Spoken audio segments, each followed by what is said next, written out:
Bismillahirrahmanirrahim. Alhamdulillah, wassalatu wassalamu ala sayyidina Muhammad bin Abdullah wa ala alihi wa sahbihi wa man walah.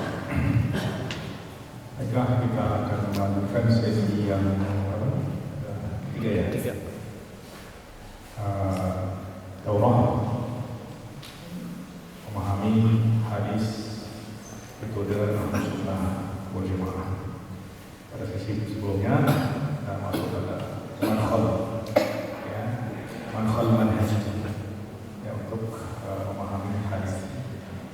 Kemudian pada sesi ini kita akan masuk pada khutuwat manhajiyah amaliyah dalam hadis, ya, langkah-langkah metodologis praktis di dalam memahami hadis.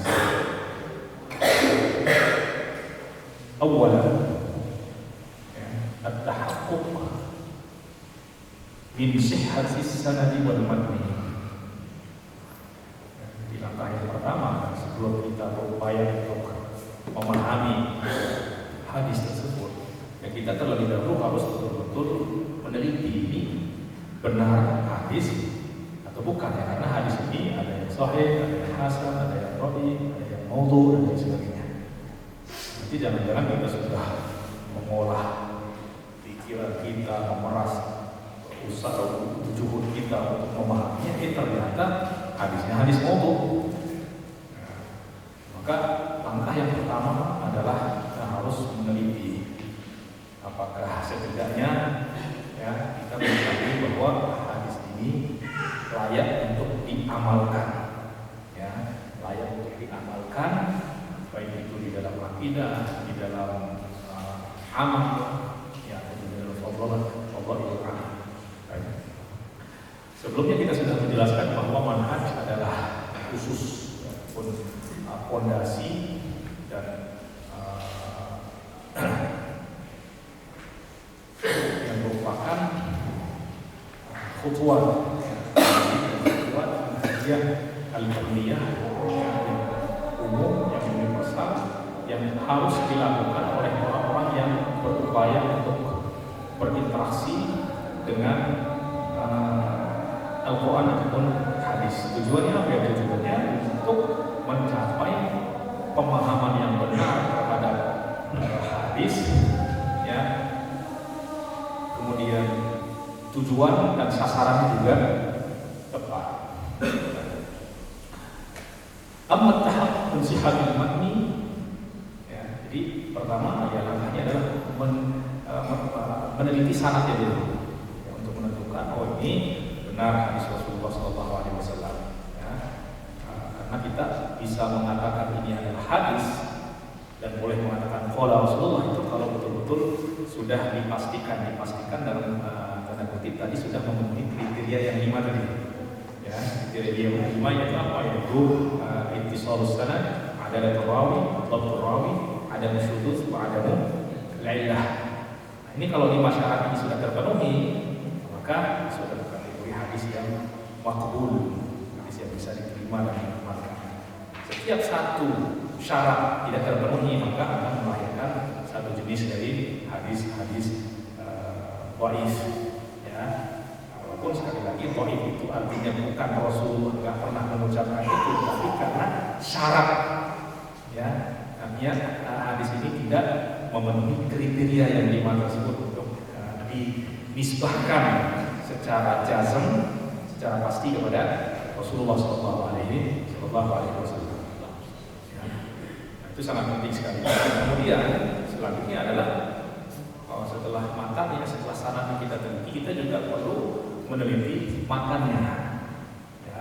Karena terkadang di situ terjadi ada namanya tashif, tahrif, ya, perubahan kata, perbedaan huruf, perbedaan harokat yang akan sangat berpengaruh di dalam menentukan makna. Karena uniknya bahasa Arab itu bukan hanya salah sebut, salah baca, salah harokat, itu kan bisa mempengaruhi makna, ya enggak? Bahkan beda sama wal ardh, ya, antara nanti dibaca dhammah dengan dia baca fathah, ini antara utara dan selatan, bainal jannati wal nar. Ya, Nah, maka itu harus betul-betul kita teliti, benar nggak? Seperti itu. Nanti akan kita sebutkan. Dan tentu matan ini adalah memang tujuan utama dari sanad itu adalah matan ini. Ya, karena sanad ini adalah jalan untuk sampai kepada matan. Nah, sanad ini diperlukan la lidati, tetapi lidatil matan. Ya, artinya sanad ini adalah ya jalan untuk bisa sampai kepada matan. Ya. Nah, fala budda liman tasadda li dirasati al-hadits qabla al-kalam fi ma'anihi wa istinbat ahkamihi min at-tahaqquq min thubuti kulli lafdhin min alfaz al-hadits. Maka orang-orang yang ingin mempelajari hadis sebelum dia berbicara tentang makna-makna, mengambil kesimpulan hukum dan lain sebagainya, maka harus betul-betul meneliti. Ya, lafaz ini benar nggak? Ya, setidaknya yahsul ghalabatul dhann, artinya sampai kepada zon yang kuat. Itu sudah cukup, walaupun tidak sampai kepada yakin 100%. Ya, karena kita diperintahkan untuk beribadah bima yathbutu bi ghalabatil dhann, dengan zon yang kuat. Ya, dan itu sudah dinyatakan jelas dalam usul fikih dan lain sebagainya. Baik. Nah, suatu contoh ya, di mana perlunya kita meneliti matan. Ya, ada sebuah hadis ya, yang diriwayatkan Nabi sallallahu alaihi wasallam shalla ila Anazah. Rasulullah sallallahu alaihi wasallam salat menghadap Anazah. Anazah itu artinya apa? Ada semacam tombak kecil itu yang Rasulullah biasanya tancapkan di hadapannya. Nah, ada seorang ya, bernama Abu Musa Al-Anzi dari kabilah Hayy bin Rabi'ah, dari kabilah namanya Anzah ya, di sukuni nun Anzah. Nah, ketika mendengar hadis ini bahwa Rasulullah SAW shalla ila Anzah, justru dia karena berasal dari kabilah Anzah mengira bahwa Rasulullah itu sholat menghadap kabilah mereka. Ya, karena salah baca, seharusnya Anzah dibaca Anzah. Anna Rasulullah SAW shalla ila Anzah.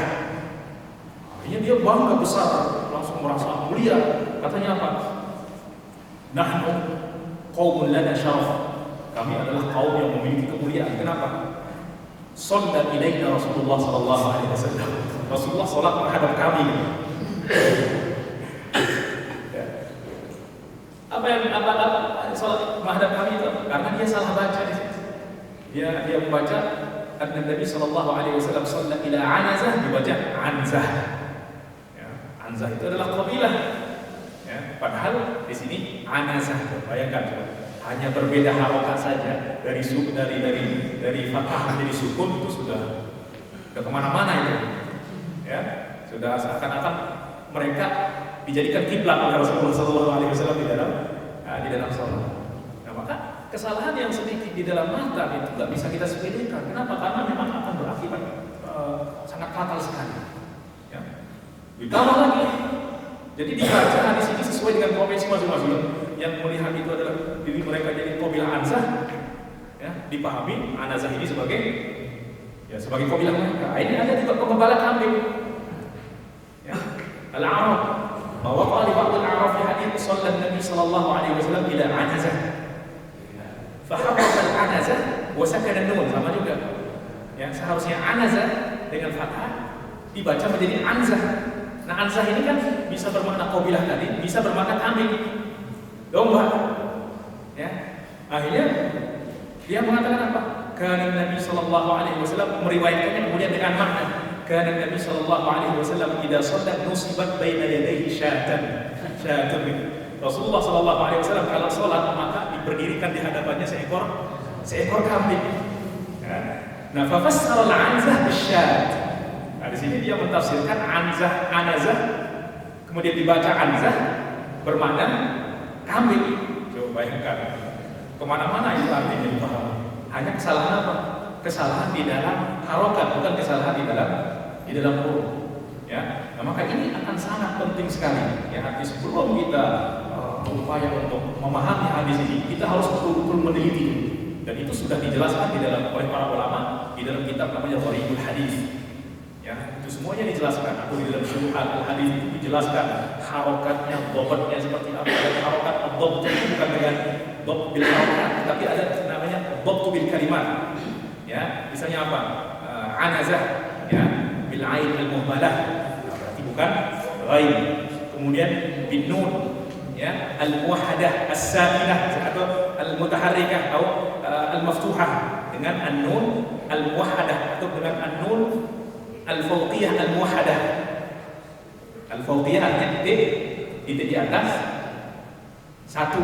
Berarti kalau titik di atas satu berarti kenapa? Karena titik di atas itu berpotensi ada musanna titik 2, musallasah titik 3, ya. Kemudian fawqiyah. Kenapa fawqiyah? Karena di bawah juga bisa titik 1. Nah, itu namanya dhabtu bil kalimat. Dan itu dilakukan oleh para ulama untuk apa? Demi untuk tidak terjatuh di dalam tahrif seperti tadi. Ya, karena tahrif di dalam satu huruf bahkan di dalam harokat, di dalam titiknya itu akan membawa artinya kemana-mana. Ya. Nah, contoh lain disebutkan oleh Imam Sulaiman bin Abdul Qawi Al-Hambali di dalam kitab Syarh Mukhtasar Ar-Rawdah, ya, tentang hadis Rasulullah SAW, nahnu ma'asyiral anbiya la nurathu ma taraknahu shadaqatun, ma taraknahu shadaqatun.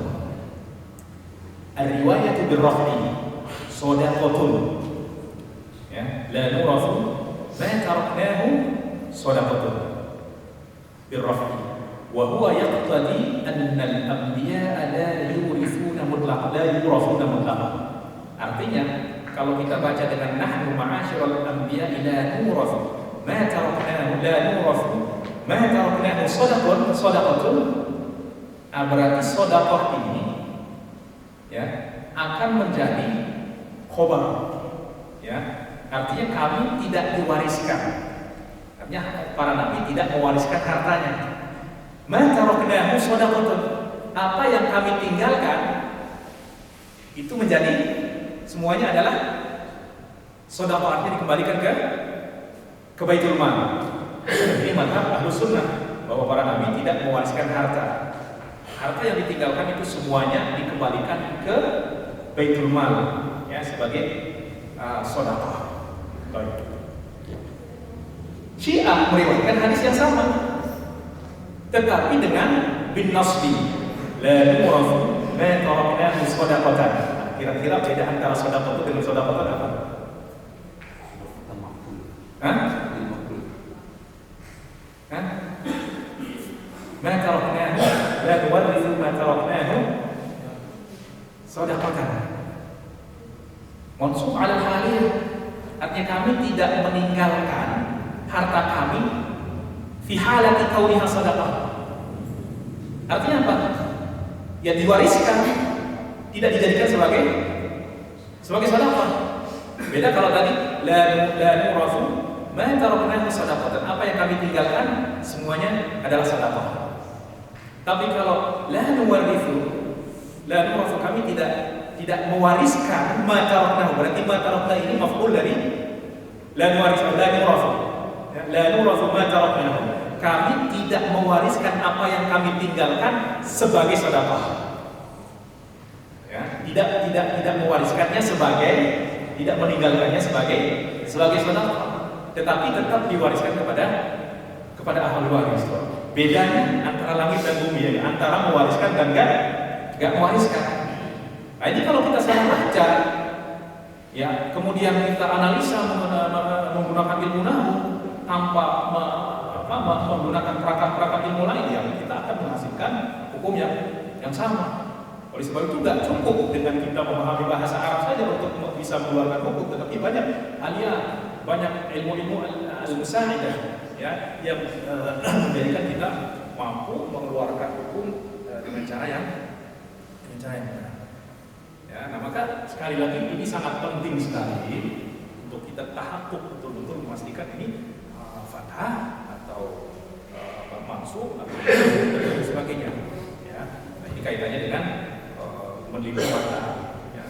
Belum lagi yang nanti ada makruh di dalam mata, ada mudhari di dalam mata. Itu semuanya perlu kita teliti. Contoh juga satu lagi, qauluhu alaihi salatu wassalam, iqtadu bil ladaini min ba'di Abi Bakr wa Umar. Ya, diriwayatkan oleh Imam Ahmad bin Syaibah. Ikutilah dua orang setelah saya, yaitu siapa? Abu Bakar dan Umar. Syiah meriwayatkan ini juga hadis ini, tetapi bacanya beda. Iqtadu bil ladaini ba'di Abu Bakr wa Umar. Yang seharusnya tadi Abi Bakr wa Umar, tapi dibaca Abu Bakr wa Umar. Bedanya apa? Abu Bakr wa Umar, wahai Abu Bakar dan Umar. Ya Abu Bakr, ya, yaitu mengikut. Artinya maknanya sangat jauh. Nah, kalau di dalam hadis yang pertama yang diriwayatkan oleh Ahlussunnah, iqtadu bil ladaini min ba'di. Ikutilah dua orang yang setelah saya, Abi Bakr wa Umar. Itu sebagai badal dari alladzina min ba'di.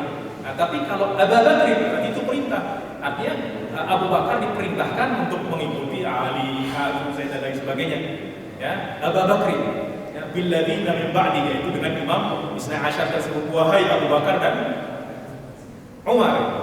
Nah, di sini coba bayangkan hanya beda harokat saja itu sudah ya artinya beda sama wal ardh tadi.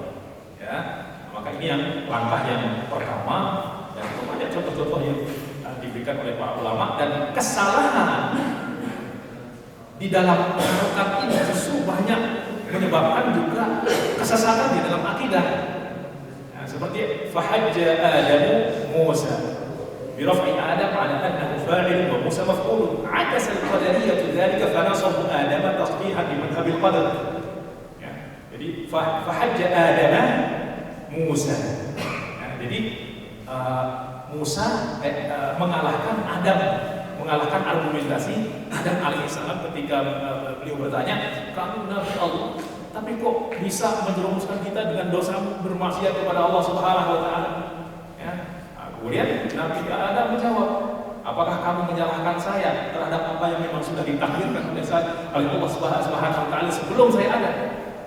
Nah, tapi kan qadariyah itu artinya apa? Menafikan takdir. Jadi dinamakan qadariyah itu bukan karena mereka menetapkan takdir, justru sebaliknya, yaitu mereka mengingkari takdir. Ya. Nah, ini kesalahan ini datang dari mana? Ya dari kesalahan di dalam menentukan mana maf'ul dan mana fa'ilnya. Ya, mana yang fahajja, riwayat yang benar fahajja Adamu Musa alaihissalam. Ya. Nah, itu yang nanti akan kita bahas di dalam kaitannya pentingnya bahasa Arab di dalam memahami hadis. Nah, itu yang langkah yang pertama. Langkah yang kedua adalah ma'rifatu asalibi kalamil Arab. Ya. Seperti yang sudah kita ketahui bahwa Allah Subhanahu wa Ta'ala dengan hikmahnya itu memilih bahasa Arab untuk menjadi lisan, untuk menjadi bahasanya wahyu. Ya. Allah Subhanahu wa Ta'ala berfirman, "Innahu latanzilu rabbil alamin, nazala bihi ruhul amin ala qalbika litakuna minal munzirin bi lisanin arabiyyin mubin." Ya. Allah Subhanahu wa Ta'ala qala Allahu a'lam haitsu yaj'alu risalatahu. Haitsu yaj'alu risalatahu ini mencakup ikhtiyar yatanawalul ashkhar. Allah memilih Rasulullah. Kemudian yatanawalul lughah. Allah memilih bahasa Arab untuk menjadi bahasa wahyu. Ya. Kama yatanawalul insan was sama wal makan. Dan Allah memilih zaman yang adalah zaman di mana Rasulullah SAW itu tempatnya juga dipilih oleh Allah Subhanahu wa Ta'ala. Nah, maka dengan demikian tidak mungkin kita bisa memahami Al-Quran dan hadis ya dengan melihat kepada terjemahan. Ya, nah ini juga bahayanya kita diajak untuk kembali kepada Al-Quran dan Sunnah. Saya pernah dengar sendiri orang-orang ceramah, lihat kepada terjemahnya. Kalau nggak paham bahasa Arab, lihat kepada terjemahnya. Yang harus kita ketahui bahwa lugha al-qariyah, lugha bahasa yang jenius. Bal awsa'ul lughat fil 'alam, la tudaniha ay lughat min lughatil 'alam. Enggak ada satu bahasa pun di dunia ini yang bisa mendekati kekayaan bahasa Arab, enggak bisa. Ya. Sehingga kalau bahasa yang sangat kaya ini dialihkan ke dalam bahasa yang miskin, maka bahasa miskin ini enggak akan mampu sejalan dengan apa yang diinginkan dengan oleh bahasa Arab itu. Mungkin kata-katanya bisa diterjemahkan, tapi kan kandungan makna-makna Al-Quran dan Sunnah itu bukan hanya dalam kata-katanya, tapi di dalam tertibnya, di dalam uslubnya, di dalam takdim takhirnya, di dalam menggunakan ta'bir bismil fa'il atau bil fi'il. Itu kan beda. Dan itu tidak bisa ditangkap oleh radar bahasa apapun di dunia ini. Yaitu rahasia-rahasia yang dikandung di balik makna-makna balaghi itu nggak bisa. Nggak bisa. Jadi kalau kita merujuk kepada terjemahan, Masya Allah, sangat jauh sekali. Suatu contoh ya. Di dalam Al-Quran Allah Subhanahu Wa Taala berfirman, alam tahu ila tayyiba Allah ya Allah tahu alam ya bittaqiyah alam yaru ila tayyi fawqahum safatin wa yaqbid ya safatin wa yaqbidna awalam yaru ila tayyi fawqahum safatin wa yaqbidna. Di sini di dalam Al-Quran Allah berfirman, tidakkah mereka melihat kepada burung-burung di atas mereka? Safatin, sofat adalah jamak daripada sof. Sof itu adalah isim maf'ul atau isim fa'il. Dari kata sofa yasif sof berarti isim fa'il, berarti sofatin jamak dari sof. Ya, karena toy adalah isim jenis. Baik. Sofa itu artinya apa? Melebarkan sayap, membuka sayap. Ditakbir dengan kata isim fa'il. Wa yaqbidna. Dan yaqbidna apa? Menutup sayap. Membuka sayap dan menutup sayap. Baik. Ketika mengatakan menutup sayap, kok menggunakan fi'il? Tidak mengatakan safatin wa qabidat, tapi safatin wa yaqbidna. Ya. Dalam keadaan membentangkan sayap dan menutup sayap. Kalau menutup sayap itu ditakbir dengan isim dengan fi'il mudhari. Lah kenapa? Padahal satu perbuatan yang sama, yaitu satu paket kan, membuka tutup itu satu paket. Tapi kok pembukanya ditakbir dengan isim fa'il, sementara menutupnya dengan fi'il mudhari. Nah, ini akan kita bisa pahami kalau di dalam terjemahan. Silakan lihat membuka atau menutupkan sayap. Itu saja. Ketika kita analisa mengenai dengan ilmu bahasa Arab atau khususnya ilmu balaghah, kita akan menemukan bahwa at-ta'bir bismil fa'il ghairu at-ta'bir bil fi'il. Apa bedanya? At-ta'bir bismil fa'il yadullu ala dawam wal istimrar. Menunjukkan kepada dawam terus-menerus, dan artinya apa? Burung kalau buka sayapnya itu dia bisa masih terbang terus lama begitu, berterus-menerus, enggak jatuh langsung, enggak jatuh. Ya. Sementara at-ta'bir bil fi'il yufidu at-tajaddud. Yufidu at-tajaddud wal istimrar juga. Ya, artinya apa? Harus mengulang-ulang. Artinya apa? Kalau dia tutup sayapnya enggak diulang-ulang begitu, langsung jatuh. Nah, itu kan enggak bisa ditangkap oleh bahasa apapun juga, enggak bisa. Nah, ini juga akan kait eratnya dengan hukum, karena dalam hukum itu banyak yang menggunakan takbir dengan bismil fa'il. Contoh, was-sariqu was-sariqatu faqta'u aydiyahum. Beda enggak antara alladhi yasriq dengan as-sariq? Az-zani waz-zani di sini menggunakan isim fa'il atau menggunakan fi'il? Isim fa'il. Tapi apa yang kita simpulkan? Kenapa kok alladhi tazni walladhi yazni fajlidu kulla wahidatin minhuma yatajanna? Atau alladhi yasriq, beda enggak? Fulanun yasriq wa fulanun sariq. Fulanun yazni wa fulanun zani. Sama enggak? Beda jauh. Kalau as-sariq itu sudah alat dawam. Jadi sudah menjadi profesi, sudah menjadi sifat dia Pencuri dengan mencuri kan beda. Nah, di situ para ulama di dalamnya ketika berbicara tentang kapan seseorang itu harus dilaporkan, itu maka didahulukan namanya mabda' as-satr. Artinya kalau orang menemukan ada seseorang yang berzina, baiknya langsung melapor atau langsung disembunyikan dulu. Ya, maka dalam ulama mengatakan disembunyikan dulu, jangan langsung diangkat ke media, apalagi diangkat ke media, jangan langsung diupload ke hati. Kenapa? Karena yang orang terjatuh di dalam dosa mungkin karena kelalaian, karena apa dan lain sebagainya. Tetapi kalau sudah menjadi zaniah dan zani, ini lain lagi kasusnya sudah terang-terangan yang bertujuan untuk isya'atul fahisyah fil mujtama', maka inilah yang memang harus diberikan hukuman tegas. Ya, demikian juga yang mencuri mungkin karena keterpaksaan dan lain sebagainya terjatuh di dalam perbuatan tersebut.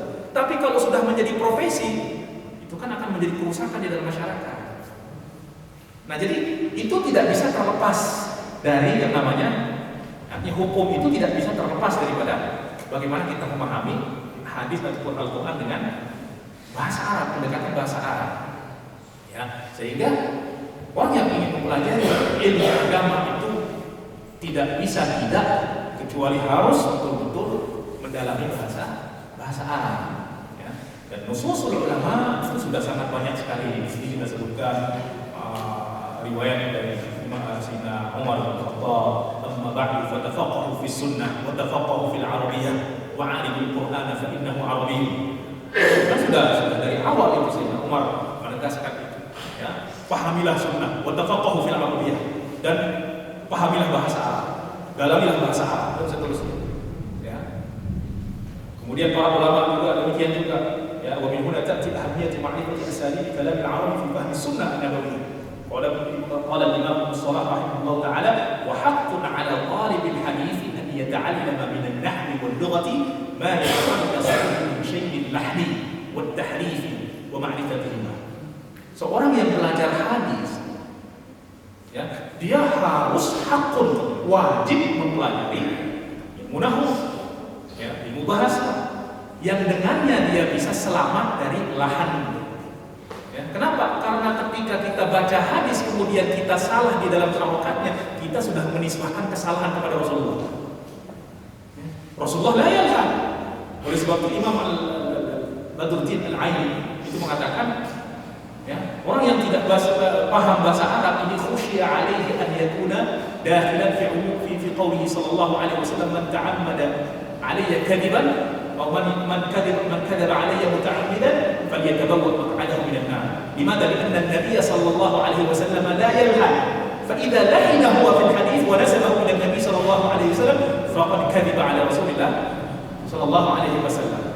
Ya, maka ini pentingnya. Nah, kemudian kita melihat di dalam sejarah kekurangan ataupun kurangnya pendalaman bahasa Arab justru ini banyak menyebabkan kesesatan akidah, ya, kesesatan akidah lah. Oleh sebab itu Imam As-Sunusi dalam Muqaddimah Sughra itu di antara asbabul kufri itu adalah al-jahlu, di antara al-jahlu bil lughah al-arabiyyah. Ya. Nah, itu banyak sekali disebabkan karena ketidakmendalaman mereka di dalam memahami bahasa Arab, ya. Dan itu ditegaskan di dalam oleh Imam As-Suyuti, Imam Asy-Syafi'i di dalam kitab Al-Ittisam, ya. Beliau mengatakan wa min al-ma'athir allati tuqadu ala ahli al-bid'ah wallati tu'addu min simatihim. Ya, di antara kritikan terhadap ahlul bid'ah dan merupakan simat, yang merupakan sifat mereka, itu adalah fokusuhum ala kalam fil Qur'an was sunnah al-arabiyyaini ma'al irwi an ilmi al-arabiyyah. Ya, artinya mereka berani berbicara tentang Al-Qur'an, tentang sunnah yang keduanya berbahasa Arab, ma'al irwi. Irwi itu artinya arif. Artinya mereka telanjang dari bahasa Arab, artinya minimnya pengetahuan mereka dengan bahasa Arab. Alladhi yufhamu bihi 'anillah wa rasulih, yang mana dengan bahasa Arab inilah kita bisa memahami murad Allah dan murad Rasulullah sallallahu alaihi wasallam. Sehingga apa? Fayafta'atuna 'ala syari'ati bima fahamu. Yafta'atuna ya'ni yanzibuna batilan, yang mereka menisbahkan kebatilan dengan pendapat yang mereka hasilkan itu kepada syariat. Wa yukhalifuna ar-rasikhina fil ilmi. Ya, satu contoh. Mazhab Mu'tazilah, mereka mengatakan bahwa ahlul kaba'ir khaliduna fil nar, ya. Ahlul kaba'ir itu kekal di dalam api neraka. Nah, suatu ketika seperti yang diriwayatkan oleh Imam Al-Baihaqi di dalam Syu'abul Iman, ja'a Amr bin Ubayd wa huwa min ru'usil Mu'tazilah. Ya, Amr bin Ubayd ini adalah seorang pemuka Mu'tazilah, datang kepada Abi Amr bin Ala, seorang ulama nahwu, ya, ulama bahasa. Ya. Wa nadharahu fi mas'alah khuludi ahli nar. Ya, di situ mereka berdebat tentang kekalnya ahli neraka, khususnya ahli kabair. Kemudian di dalam argumentasinya, di dalam dalilnya, Amr bin Ubayd ini mengatakan bi anna hada wa'dullah, karena itu sudah janji Allah. Allah sudah menjanjikan orang-orang ini akan kekal di dalam api neraka. Ya. Yushiru ila ma fil Qur'ani min al-wa'id 'ala ba'd ahli al-kaba'ir bin nar wal khulud fiha. Ya, yang mengisyaratkan tentang adanya ancaman-ancaman kepada ahli neraka bahwa dia kekal, ahli kaba'ir itu akan kekal di dalam api neraka. Akhirnya ya Abu Amr ini senyum-senyum saja dan mengatakan minal ujmati utita ya Abu Utsman. Minal ujmah. Ujmah ini adalah ya kurang pahamnya bahasa Arab itu menjadikan kamu terjatuh di dalam kesalahan yang fatal. Minal ujmati utita ya Abu Utsman, ay waqafta bisabab ujmatika min al-lugha al-arabiyyah. Ini kesalahan yang sangat fatal kamu ini adalah karena kamu tidak paham bahasa Arab. Ya. Kemudian beliau mengatakan apa? Innal wa'da ghairul wa'id. Al-wa'du ghairul wa'id. Apa beda antara wa'ad dan wa'id? Wa'ad adalah janji, wa'id adalah ancaman. Sama enggak antara janji dengan ancaman? Ya. Fi kalam al-Arab al-wa'du ghairul wa'id. Innal 'araba la ta'ud